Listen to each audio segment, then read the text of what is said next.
এক যুগ পর নির্বাচন কমিশনের সঙ্গে বৈঠক করে জরুরি সংস্কার সেরে তারপরে ভোট, সংখ্যানুপাতিক নির্বাচন পদ্ধতি চালু এবং জাতীয় নির্বাচনের আগেই স্থানীয় সরকারের নির্বাচনের দাবি তুলে ধরেছে বাংলাদেশ জামায়াত ইসলামী।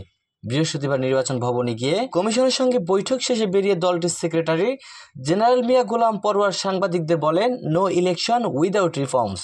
তবে এক্ষেত্রে সব সংস্কার সুপারিশ নয়, নির্বাচন সংক্রান্ত যেসব সুপারিশ অতি জরুরি সেগুলো আগে সারতে হবে মন্তব্য করে তিনি বলেন, অন্তত নির্বাচন প্রক্রিয়ার সাথে যে সমস্ত প্রতিষ্ঠান ও অর্গানগুলো জড়িত সেগুলো সংস্কার করে নির্বাচন দিতে হবে। নির্বাচনকে নিরপেক্ষ করতে যে সময়টুকু প্রয়োজন সেটা নিয়ে নির্বাচন দেওয়ার আহ্বান জানান তিনি। এ সময় তিনি বলেন, জনগণ চায় স্থানীয় সরকার সচল হোক, আমরাও চাই জাতীয় নির্বাচনের আগেই হোক স্থানীয় নির্বাচন। এমনকি রাজনৈতিক দল নিবন্ধনের বর্তমান আইনও বাতিলের দাবি জানিয়েছে আদালতের রায় 12 বছর আগে নিবন্ধন হারানো দলটি। মিয়া গোলাম পরোয়ারের নেতৃত্বে জামায়াতের প্রতিনিধি দলে ছিলেন সহকারী secretary general AHM Hamidur Rahman Azad সহ মোট 6 জন।